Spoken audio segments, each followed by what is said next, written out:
Hello, good morning, good afternoon, and good evening. Pag-usapan natin itong medyo controversial na between Risa Hontiveros and Senator Lapid. Kayo na lang ang magbibigay ng opinion. Meron rin ginawa ang ating senador. Pakinggan natin. Mga kaibigan. Bigyan natin ng opinion, reaction ngayon. Yung nabasa kong comment kanina, Senator Risa Hontiveros should learn from Senator Lito Lapid. Napaisip ako na, isip ko, in what way? Na dapat matuto si Senator Risa. Then mamaya may nag-post ulit, may nag-comment. Simple lang yung salita ni Senator Lapid. Kailan malaman, less talk, less mistake. Sabi ko, oo nga pala. Kasi sa debate sa Senate floor no August 6, grabing tirada ni Senator Hontiveros.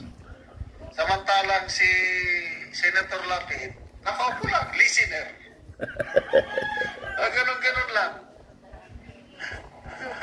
Then, nung nagbutuhan na, tumayo si Senator Lapid, napakasimpleng salita. Nire-respeto ko ang kataas-taasang hukuman ng Pilipinas, kaya boto ko, yes, marami pong salamat. So, ayun, no, daming netizens na nag-comment doon na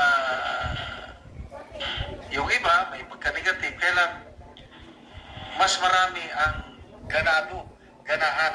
Even I myself, sabi ko, salamat Senator Lapid. At least bumoto siya ng isa, pabor sa 19, di ba?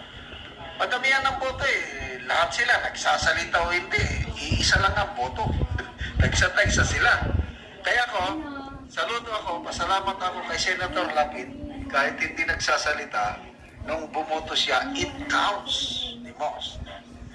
Kaya agree ako doon sa nabasa kong comments na Senator Risa next time should learn from Senator Lapid. Kung minsan mas maganda yung nakikinig ka lang. Mamaya pagbotohan na, mabibilang yung boto mo. Example, noong June 10 na botohan, yung 19.5 na back to center yung articles, ganun lang din si Senator Lapid. Bumoto, kasama siya sa 19. And it counts. Ngayon naman, August 6, bumoto na naman siya, kaya mas gusto ko pa yung katulad ni Senator Lapid kaysa si Senator Hontiveros. Di ba nung June 10 ba yun? Yung si Senator Amy ang kanyang nakadebate na doon yung index card niya kitang-kita, tapos may mga bumubulong. Yan, pinatikos na siya noon na parang hindi niya kayang makipagdebate na walang alalay. Si Senator Amy nakaganyan lang, walang alalay, stock knowledge lang kung ano yung laman ng utak, puso ni Senator Amy. Yun lang sinasabi niya. Si Hontiveros, kompletong alalay, kaya tinawag siyang index card queen. Yun, napahiya siya doon. Naulit na naman ng August 6 kasi yung pinagmamalaki niyang desisyon na meron na daw unanimous, meron na daw ni-reverse ng Supreme Court na desisyon niya unanimous, and it turns out mali. Na to a point na ang Supreme Court na ang nag-issue ng statement, kinorek niya si Hontiveros. Yan ang nakakaya. Yung i-correcta, senadora ka, i-correct ka ng Supreme Court, mali yung citation mo. To me, that's very nakakahiya. But, again, saludo ako kay Senator Hontiveros dahil inamin niya, siyang post tungkol niyan. And lesson learned, sabi na, we are not immune from committing errors. Ang importante is kinokorek natin. So, sana nga, next time po, Honorable Senator Risa, hindi na maulit ito. Kasi ito, ginawa na siyang viral topic sa social media ito. Si Kipicho, may post na naman siya eh. Yung unang post ni Kipicho, sabi niya, suggestion ko kay Risa na next time sa plenary, tatayo siya, wala nang index card, wala nang chat GPT, wala nang telegram, wala nang cellphone hawakan. Tutularan niya si Marcoleta o Senator Amy na nakatayo lang na walang nagdidiktang staff. Yun ang challenge. So ito na naman, may pagkaalaskadoran nito si Kipicho, sabi niya, Dear Lord, thank you very much to those who just said fake news that I am.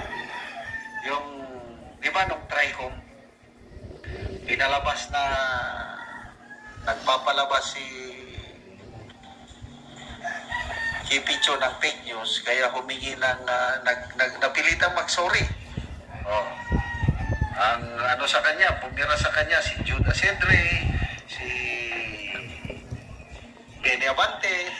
But sabi niya, thank you so much na hindi ako katulad ni Risa Ontiveros na kinorek ng Supreme Court. Di ba? Grabe. Di ba? Tinagurian siyang fake news doon kasi ang nag-correct lang sa kanya si Jude Asedre at saka si Benny Abante. Si Risa, Senator Risa, mismo ang Supreme Court ang nag-correct sa kanya na medyo nakakaya nga. But again, in fairness kay Senator Risa, it takes courage, it takes a good moral foundation na yung aminin mong mali ka. At inaamin ni Senator Risa. Okay, thank you. Thank you sa opinion ni comment. Thank you sa opinion ni General Macanas, alam niyo si Senador Hontiveros, magkaibigan kami niyan eh. Ikwento ko lang sa inyo nung na-assign ako ng Central Luzon, specifically sa Bulacan, doon sa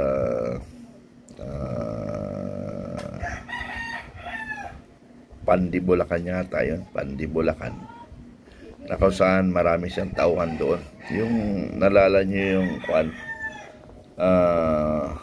inagaw ng kadamay yung housing ng PNP at saka EFP. Inagaw ng kadamay because sabi nila sayang ang building, ayaw tirahan ng EFP PNP because malayo. So ang ginawa ng kadamay, inukupan nila. So inukupan nila, mahirap ng palisin. Ang ginawa ni Pangulong Duterte, binigay niya na lang sa mga kadamay. So gagawa na lang ng panibago para sa mga EFP. So before that na sitwasyon, tinasukan ko yung Pandi Bulacan na tinawagan ako ni congressman pa siya, ng Congressman Ontiveros. Tinawagan niya ako. Hindi ko alam kung saan niya nakuha ang number ko. Magaling talaga siya. Natawagan ako siguro sa mga tao niya, siguro naibigay ko ang cellphone number ko. Okay. So natawagan ako. Nung tinatawagan ako ay ang sinabi ko lang kay Congresswoman Ontiveros, Ma'am, kasi sinasabi ang reklamo sa kanya, natatakot ang mga tao kasi bakit daw andyan yung mga militar sa mga barangay.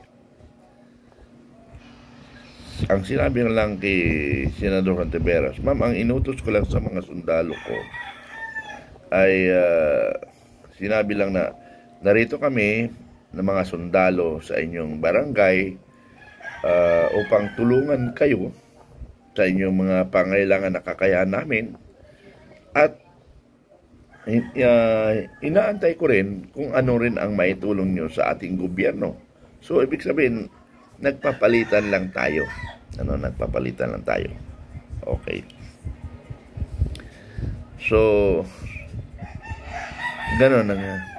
Hindi, kasi sabi ni Congressman, natatakot yung mga kapanalig ko, sabi niya. Bakit ma'am sila natatakot? Wala naman ako pinag-utos na masama.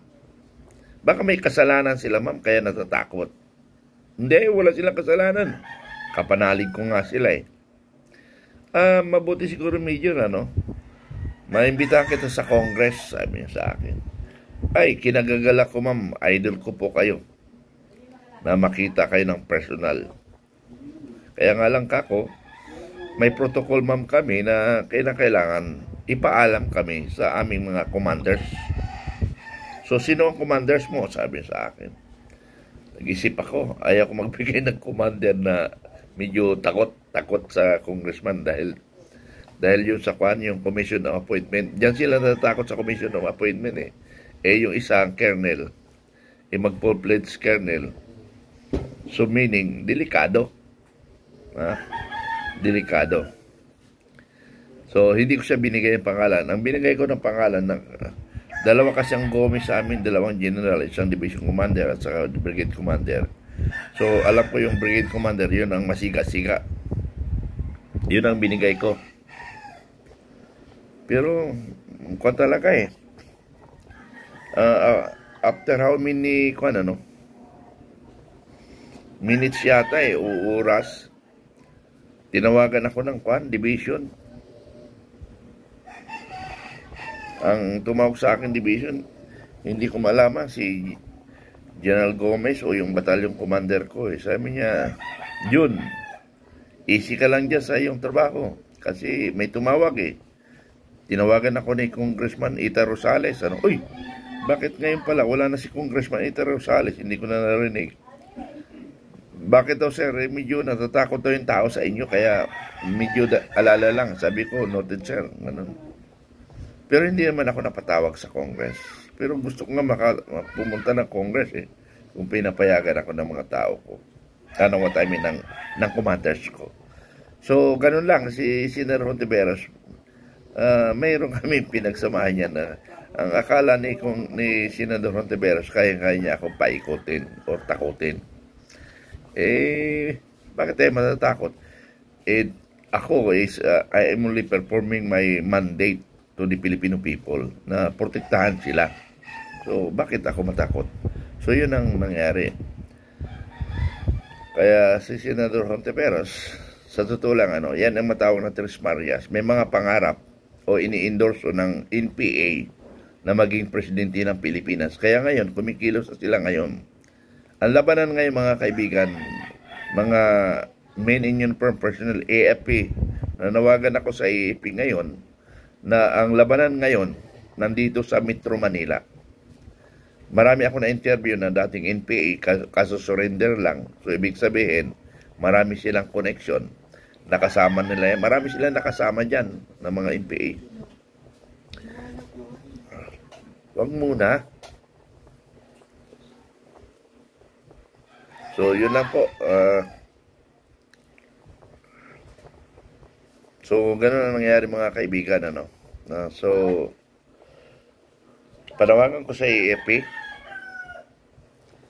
maging alerto tayo. The effective to resolve insurgency is only SEMO. SEMO lang. Palakasin ang SEMO natin.